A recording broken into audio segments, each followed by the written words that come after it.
Assalamualaikum warahmatullahi wabarakatuh. Selamat datang di media pembelajaran Matku. Pada kesempatan kali ini kita akan membahas tentang pecahan. Langsung saja kita mulai. Pengertian pecahan.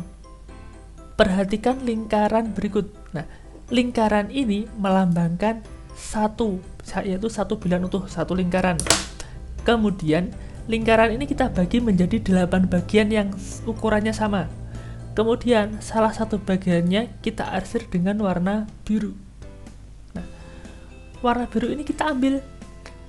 Nah, bagian yang berwarna biru ini melambangkan yaitu 1/8 bagian, yaitu yang diarsir biru ini adalah satu bagian dari berapa bagian awalnya? 1, 2, 3, 4, 5, 6, 7, 8. Bukan 1/7 ya. Yang biru, yang berwarna biru itu 1, yang berwarna putih itu 7 menjadi 1/7, bukan. Tetapi 1/8 yang diarsir warna biru adalah satu bagian dari awalnya ada 8 bagian. Nah, 1/8 inilah yang kita sebut sebagai pecahan. Pecahan itu terdiri dari dua bagian atau dua bilangan. Bilangan yang atas ini disebut pembilang dan yang bawah ini disebut sebagai penyebut. Sehingga pecahan itu dinotasikan sebagai A per B, dengan A dan B-nya itu adalah bilangan bulat. 1 tadi bilangan bulat dan 8 juga bilangan bulat. Dan ada satu syarat lagi, B-nya tidak boleh 0, tidak boleh sama dengan 0. Kenapa? Misal 5/0 itu tidak terdefinisi. Bilangan berapapun jika dibagi 0 itu tidak terdefinisi. Bukan tak hingga loh ya, tetapi tidak terdefinisi. Sekarang kita lanjut ke pecahan senilai. Pecahan senilai itu yang bagaimana? Perhatikan keempat lingkaran ini. Keempat lingkaran ini masing-masing mewakili satu bilangan yang utuh. Lingkaran pertama kita bagi menjadi dua bagian. Dan salah satu bagiannya kita arsir dengan warna biru. Nah, bagian yang berwarna biru ini melambangkan 1/2 atau setengah. Diarsir satu bagian dari dua bagian kan? Diarsir yang satu bagian, yaitu bagian warna yang atas yang biru, dari dua bagian atas dan bawah. Ini melambangkan pecahan senilai setengah. Kemudian lingkaran yang kedua kita bagi menjadi 4 bagian yang ukurannya sama. Kemudian kita arsir dua bagiannya. Ini melambangkan 2/4 karena kita arsir dua bagian, 1, 2 dari berapa bagian? 4, 1, 2, 3, 4. Kemudian lingkaran yang ketiga kita bagi menjadi 6 bagian yang ukurannya sama. Kemudian 3 bagian kita arsir dengan warna biru juga. Sehingga ini melambangkan pecahan 3/6. Yang diarsir adalah 3 bagian dari total keseluruhan 6 bagian. Dan lingkaran yang terakhir kita bagi menjadi 8 bagian yang ukurannya sama. Sekarang kita arsir warna biru dengan 4 bagiannya. Kita arsir warna biru. Sehingga ini melambangkan pecahan 4/8. Jika kalian perhatikan, walaupun di sini disebut setengah, 1/2, 2/4, 3/6, 4/8, tetapi jika dilihat ilustrasinya, luas daerah yang diarsir ini adalah sama ukurannya. Sehingga 1/2, 2/4, 3/6, 4/8 ini adalah pecahan yang senilai.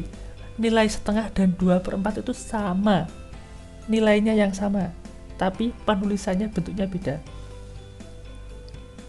Nah, setengah, 2/4, 3/6, 4/8 ini jika digambarkan pada garis bilangan seperti apa? Kita gambar garis bilangannya. Nah, kita buat titik 0 dan titik 1. Nah, ini untuk contoh saja. Nah, antara 0 dan 1 itu tepat di tengah-tengah terdapat bilangan pecahan, yaitu setengah. Nah, setengah letaknya di situ. Kemudian kita gambar lagi. Nah, tadi kan setengah 1/2 dengan 2/4 itu kan nilainya sama, berarti letak titik 2/4 itu juga sama dengan setengah. Ini digambar dengan 2 garis bilangan yang berbeda ya, letaknya kan sama. Kemudian antara 0 dan 2/4 ini terdapat tepat satu di tengah-tengahnya. Di tengah-tengahnya itu ada tepat satu pecahan lagi, yaitu 1/4. Apakah 0 dan 1/4 ini ada lagi di sini? Ada, nanti akan diperlihatkan. Antara 2/4 dan 1 itu ada pecahan lagi yang tepat di tengah-tengah, tapi bukan cuma 3/4 saja, ada banyak, tapi yang tepat di tengah-tengah adalah 3/4. Kemudian kita gambar garis bilangan lagi, kita buat titik 0 dan 1 yang jajar ini yang sama letaknya segaris dari atas ini. Tadi setengah, 2/4 dan 3/6 kan letaknya nilainya sama, sehingga 3/6 letaknya di sini. Antara 0 dan 3/6 ini terdapat pecahan lagi, yaitu 1/6, 2/6, antara 3/6 dan 1 yaitu 4/6 dan 5/6. Antara 0 dan 1/6 ini juga ada pecahan lagi. Ini akan kita bahas selanjutnya. Kemudian kita buat garis satu lagi. Tadi ada pecahan 4/8. 4/8 itu juga senilai dengan 3/6, 2/4 dan setengah. Sehingga letaknya juga berada di sini. Nah, antara 0 dan 4/8 ini terdapat pecahan yang letaknya di tengah-tengah, yaitu 2/8. Antara 4/8 dan bilangan 1 ini juga terdapat satu tepat di tengah-tengah. Kalau pecahannya banyak antara 4/8 dan 1 ini terdapat banyak pecahan, tetapi yang tepat di tengah-tengah itu adalah 6/8. Sekarang antara 0 dan 2/8 ada 1/8. Antara 2/8 dan 4/8 adalah ada 3/8. Antara 4/8 dan 6/8 ada 5/8. Dan antara 6/8 dan 1 ada 7/8. Loh, 8/8 di mana, Pak? 8/8 itu 8 dibagi 8, artinya 1. 1 itu bisa ditulis 8/8. Kalau di sini boleh ditulis 6/6. Kalau di sini boleh ditulis 4/4. Itu adalah bilangan 1. Nanti ini akan kita bahas selanjutnya. Kita lanjut. Nah, setengah tadi kan ada yang pecahan senilainya 2/4, 3/6 dan 4/8. Nah, kalau dengan ilustrasi kan seperti itu. Nah, sekarang kalau kita cuma diberi 1/2, tentukan pecahan yang senilai dengan 1/2. Bagaimana cara menentukan? Caranya sangat gampang, yaitu kita tinggal mengalihkan dengan bilangan. Contoh, jika pembilangnya kita kalikan dengan bilangan 2 misalkan, berarti yang bawah juga kita kalikan 2. Kalau yang atas yang pembilangnya kita kalikan 10, yang bawah juga dikalikan 10. Karena yang atas ini contoh kita kalikan 2, yang bawah juga kita kalikan 2, atau penyebutnya kita kalikan 2. Sehingga diperoleh pecahan baru. 1 kali 2, 2. 2 dikali 2, 4. Nah, sehingga 1/2 ini senilai dengan 2/4. Syaratnya yaitu jika pembilang dan penyebut dikalikan dengan bilangan yang sama, maka hasilnya antara 1/2 dan 2/4 ini adalah pecahan yang senilai. Kalau yang tadi ada 3/6, berarti dikalikan 3, yang bawah juga dikalikan 3, sehingga kita peroleh 3/6. Kalau 4/8, berarti juga dikalikan 4 juga, sehingga kita peroleh 1 kali 4, 4, 2 kali 4 adalah 8, sehingga 1/2, 2/4, 3/6, dan 4/8 itu adalah pecahan yang senilai. Ini adalah langkah menentukan pecahan yang senilai. Sekarang, bagaimana menyederhanakan pecahan? Apa yang dimaksud dengan menyederhanakan pecahan? Perhatikan pecahan 1/2, 2/4, 3/6, dan 4/8. Pecahan-pecahan ini adalah pecahan yang senilai kan tadi. Nah, bentuk yang paling sederhana itu yang mana? Bentuk yang paling sederhana itu adalah 1/2. Ini bentuk yang paling sederhana. Nilainya sama, 1/2 dengan 2/4 ini sama, tetapi bentuk pecahan dari 2/4 yang paling sederhana adalah 1/2. Sebelum kita membahas tentang menyederhanakan pecahan yang paling sederhana, perhatikan ilustrasi berikut.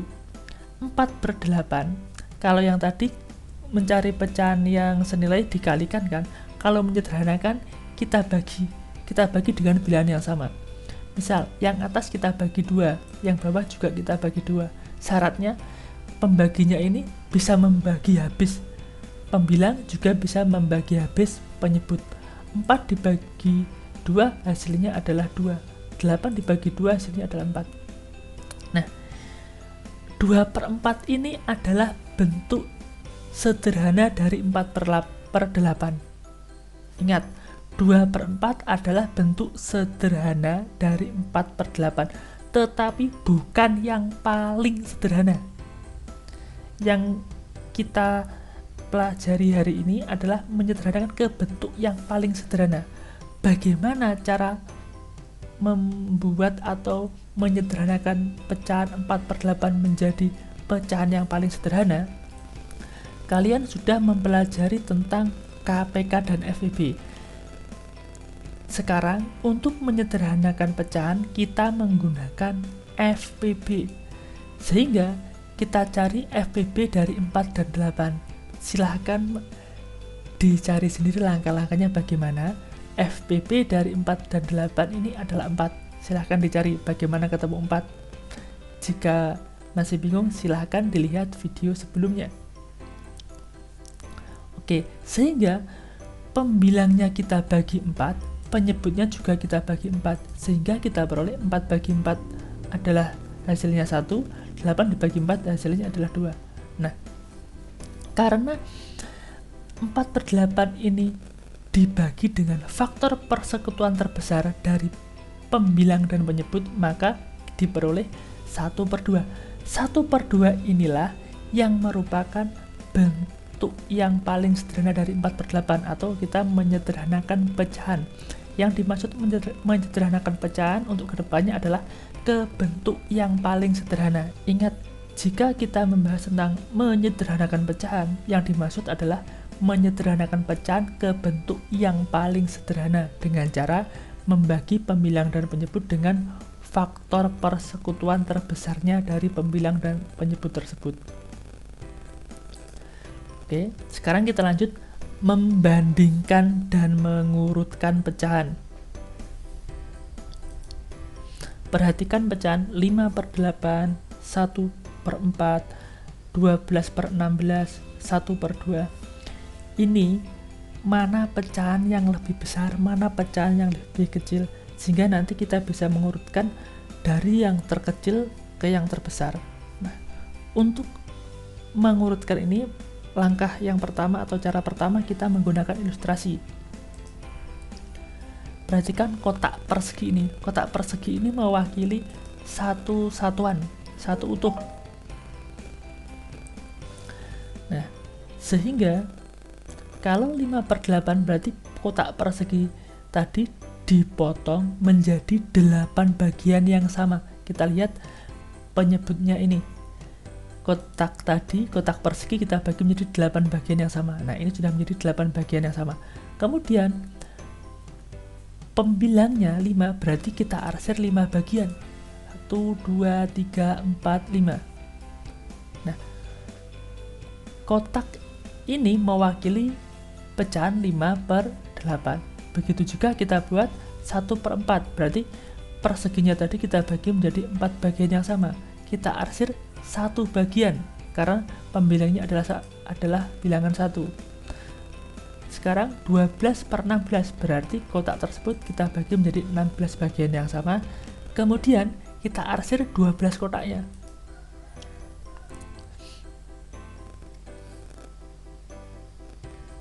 Oke, kita sudah mengarsir ke 12 kotak. Sekarang yang terakhir kita bagi kotaknya menjadi dua bagian yang sama, sehingga kita peroleh seperti ini. Kita arsir satu bagian saja. Nah, kalau sudah seperti ini, sekarang coba perhatikan. Luas daerah yang diarsir antara 5/8 dengan 1/4 lebih luas yang mana?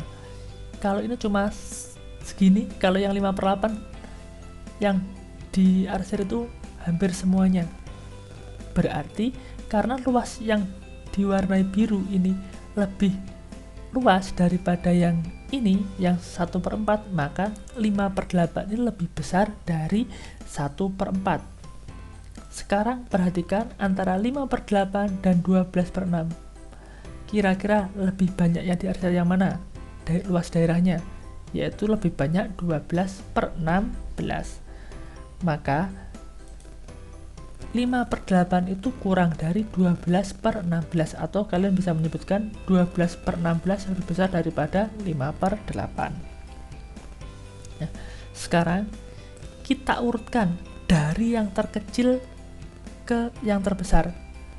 Kalian lihat, perhatikan mana yang paling kecil dulu, yang paling sedikit arsirannya, yaitu 1/4. Kita taruh paling kiri atau kita taruh di sebelah kiri.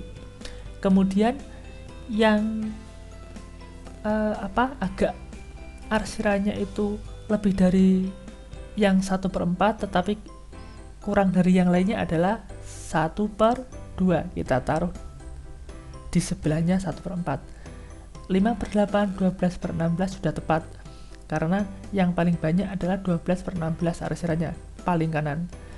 Sehingga pecahan dari yang terkecil ke besar, yaitu urutannya dari yang terkecil 1/4, 1/2, 5/8, 12/16. Ini adalah urutannya dari kecil ke besar.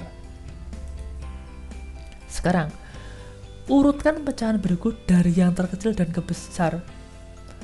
Nah, kalau tadi kita menggunakan ilustrasi, sekarang kita tidak menggunakan ilustrasi. Bagaimana langkah-langkahnya? Perhatikan penyebut dari pecahan berikut. Penyebut dari pecahan 5/12 adalah 12. Ini. Penyebut dari 1/4 adalah 4. Penyebut dari pecahan 7/18 adalah 18. Nah, sekarang kalau tadi kita menyederhanakan menggunakan FPB, faktor persekutuan terbesar. Nah, kalau untuk mengurutkan ini, kita akan menyamakan penyebutnya, kita samakan, sehingga kita menggunakan KPK. Sekarang bilangan 12 ini kita tulis menjadi faktorisasi prima, sehingga kita peroleh 12 sama dengan 2/2 dikali 3/1. Bagaimana ini dapatnya? Silahkan dilihat tentang materi KPK sebelumnya. Kemudian bilangan 4 boleh kita tulis 2/2, 18 kita tulis 2/1 dikali 3/2. Karena kita mencari KPK, berarti faktor yang ada di sini, faktor primanya adalah bilangan 2 dan bilangan 3. Bilangan 2 kita cari pangkat yang terbesar. Kalau KPK kita cari pangkat yang terbesar, yaitu adalah bilangan 2/2. Dan faktor bilangan prima yang paling besar adalah 3/2. Sehingga KPK-nya yaitu 2/2 dikalikan 3/2. 2 kali 2 artinya 2 dikali 2, hasilnya 4. 3 kuadrat atau 3/2 itu artinya 3 dikali 3, sehingga 3 kali 3 adalah 9. Sehingga kita beroleh 2/2 adalah 4, 3/2 adalah 9. Kita biasa menyebutkannya kalau pangkat 2 kuadrat. 2 kuadrat, 3 kuadrat. Sehingga 4 dikali 9 hasilnya adalah 36. Maka KPK dari bilangan 12, 4, dan 18 adalah 36. Nah, kalau sudah seperti ini, sekarang kita buat penyebutnya masing-masing menjadi 36. Perhatikan untuk pecahan 5/12. Bagaimana kita membuatnya menjadi pecahan yang berpenyebut 36 yang senilai dengan 5/12? Seperti tadi, mencari pecahan senilai yaitu dengan cara dikalikan bilangan yang sama. Jika pembilangnya dikalikan bilangan 10, berarti penyebutnya juga dikalikan 10.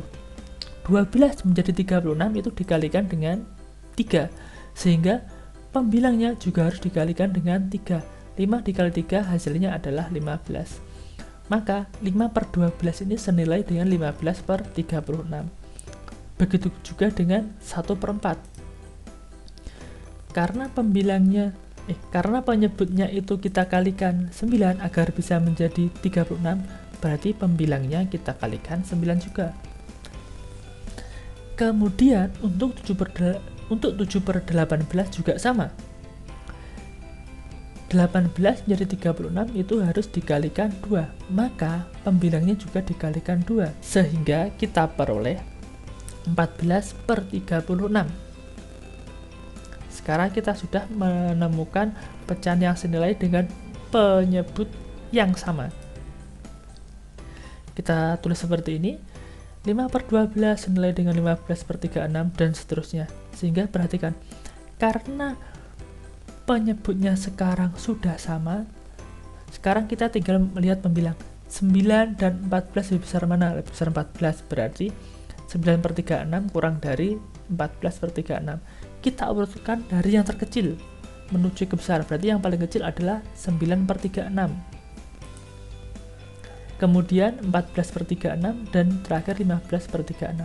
Sehingga urutan pecahan dari yang terkecil ke besar yaitu adalah 1 per 4, 7 per 18, dan 5 per 12.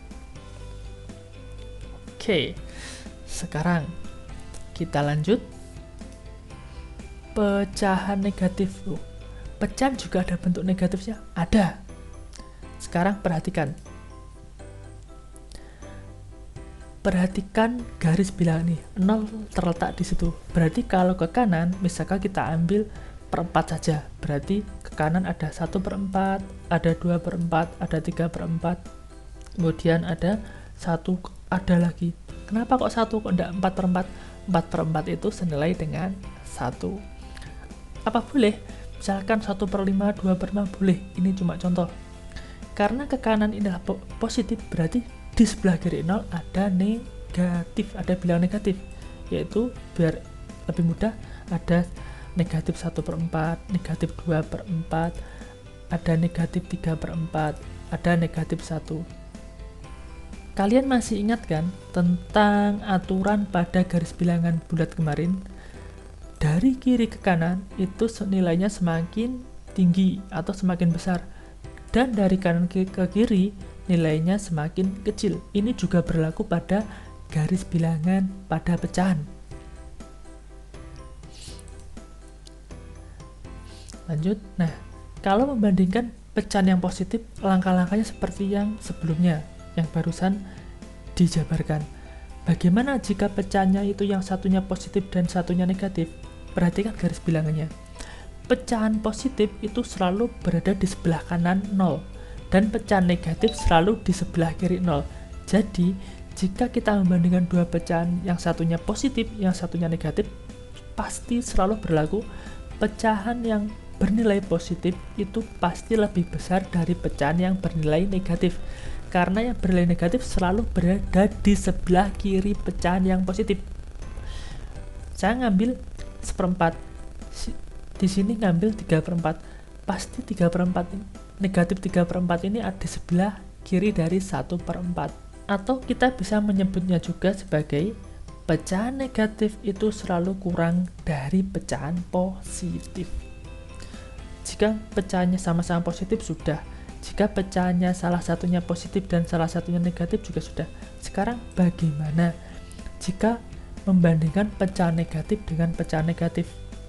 Contoh, yaitu negatif 1/4 dan negatif 3/4. Langkahnya mirip atau sama dengan pada waktu itu kita membandingkan bilangan bulat yang negatif dengan negatif. Pertama-tama kita abaikan dulu bentuk negatifnya, karena ini sama-sama negatif ya. Kita abaikan dulu, kita lihat 1/4 dan 3/4. Perhatikan dulu penyebutnya. Kalau sudah sama, mudah. Kalau belum sama, disamakan dengan cara menentukan KPK-nya, seperti yang tadi. Karena sudah sama-sama 4 penyebutnya, kita lihat pembilangnya. Pembilangnya 1 dan yang di sini adalah 3. 1 dan 3 lebih besar mana? Lebih besar 3. Sehingga 1/4 itu kurang dari 3/4. Sekarang, bagaimana jika negatif 1/4 dan negatif 3/4? Berarti jika 1/4 itu kurang dari 3/4 ini kan positifnya. Bentuk positifnya seperti ini, bentuk negatifnya berarti negatif 1/4 itu lebih besar dari negatif 3/4. Kalau untuk membuktikannya lagi, kalian belum yakin, perhatikan garis bilangan ini. Letak negatif 1/4 di sebelah sini, dan letak negatif 3/4 di sebelah sini. Negatif 1/4 berada di sebelah kanan dari negatif 3/4, sehingga pada garis bilangan semakin ke kanan semakin besar nilainya. Maka dari sini kita beroleh negatif 1/4 itu lebih besar dari negatif 3/4. Oke, sampai sini dulu. Kita lanjutkan pada kesempatan yang lain untuk materi-materi berikutnya. Terima kasih dan wassalamualaikum warahmatullahi wabarakatuh.